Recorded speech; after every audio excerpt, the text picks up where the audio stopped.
जय श्री कृष्ण। अथ माघ शुक्ल जया एकादशी व्रत कथा। राजा युधिष्ठिर बोले, हे कृष्ण, चारों प्रकार के जीवों का उत्पन्न, पालन और नाश करने वाले आप ही हो। कृपा करके माघ के शुक्ल पक्ष की एकादशी का वर्णन कीजिए। श्री कृष्ण बोले, हे राजेंद्र, माघ के शुक्ल पक्ष में जया नाम की एकादशी प्रसिद्ध है। ये पवित्र एकादशी सब पाप और पिशाच योनियों को नष्ट करने वाली है।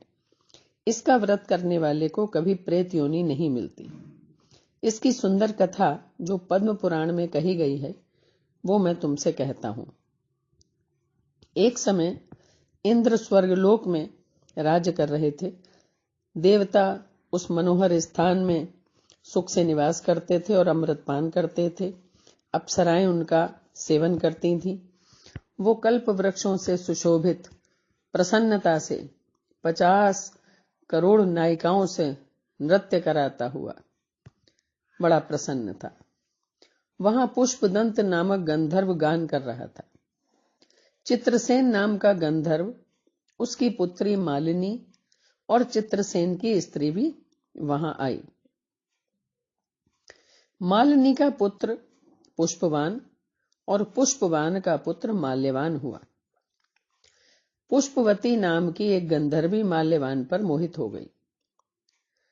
उसने अपने सुंदर स्वरूप, हाव भाव और कटाक्ष से माल्यवान को वश में कर लिया और इंद्र को प्रसन्न करने के लिए अप्सराओं के साथ गान करने लगे। एक दूसरे के प्रति आकृष्ट होने के कारण उनका चित्त डांवाडोल हो गया, जिससे उनका गायन शुद्ध नहीं हो पाया। परस्पर दोनों की दृष्टि बंध गई और ताल और राग की गति बिगड़ गई, जिससे इंद्र ने दोनों के मन की बात को जाना और अपना अपमान समझकर कुपित होकर उन दोनों को श्राप दे दिया कि मेरी आज्ञा भंग करने वाले तुम दोनों को धिक्कार है। तुम दोनों पिशाच रूप हो जाओ और मनुष्य लोक में जाकर अपने कर्म का फल भोगो। इंद्र के श्राप से ग्रसित होकर वे दोनों हिमालय पर्वत पर पिशाच होकर बड़े दुखी हुए। श्राप के कारण उनको गंध, रस और स्पर्श का ज्ञान भी नहीं होता था। शरीर में जलन होती थी, नींद नहीं आती थी। उस विशाल पर्वत पर भ्रमण करते हुए शीत से पीड़ित वे दोनों परस्पर वार्तालाप करने लगे। वो पिशाच अपनी स्त्री से बोला कि हम ऐसा कौन सा दुखदाई पाप कर चुके हैं जिस दुष्कर्म के कारण हम दोनों को ये पिशाच योनि प्राप्त हुई है। मैं इस पिशाच योनि को कठोर और निंदित नरक समझता हूं, इसलिए किसी प्रकार का पाप नहीं करना चाहिए। इस प्रकार वे दुख से घबराकर चिंता करने लगे।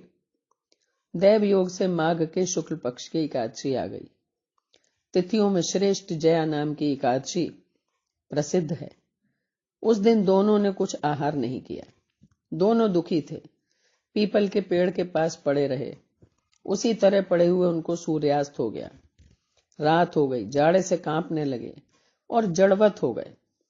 शरीर और भुजाओं से परस्पर आलिंगन बद्ध पड़े रहे। न नींद आई न सुख मिला। हे राजन, इस प्रकार इंद्र के श्राप से पीड़ित उन दोनों दुखियों की रात्रि बड़े कष्ट से व्यतीत हुई। परंतु एकादशी का व्रत और रात्रि में जागरण अनायास हो गया। उन दोनों को उस व्रत के प्रभाव से जो फल मिला उसको सुनिए। जया एकादशी का व्रत करने से और विष्णु के प्रभाव से द्वादशी के दिन दोनों पिशाच योनियों से छूट गए। पुष्पवती और माल्यवान पहले की तरह रूपवान, स्नेहयुक्त और आभूषणों से सुशोभित हो गए। वे दोनों विमान में बैठकर इंद्रलोक को गए और इंद्र के सम्मुख प्रसन्नता से प्रणाम किया। उनको पहले की तरह देखकर इंद्र को बड़ा आश्चर्य हुआ। इंद्र बोले कि किस पुण्य के प्रभाव से तुम्हारी पिशाच योनि दूर हुई? किस देवता ने तुझको मेरे श्राप से छुड़ाया? माल्यवान ने कहा, वासुदेव की कृपा से और जया एकादशी के व्रत से हमारा श्राप मोचन हुआ है। इस पर इंद्र बोले कि एकादशी का व्रत और विष्णु की भक्ति करने से तुम दोनों पवित्र हो गए। जो मनुष्य शिव और विष्णु की भक्ति में लीन हैं, वे निस्संदेह हमारे भी पूज्य और वंदनीय हैं। अब पुष्पवती के साथ स्वर्ग में सुख से विहार करो इसलिए जया एकादशी का व्रत जो कोई भी श्रद्धा से करता है वो करोड़ों कल्प तक वैकुंठ में आनंद करता है। बोलो श्री कृष्ण भगवान की जय।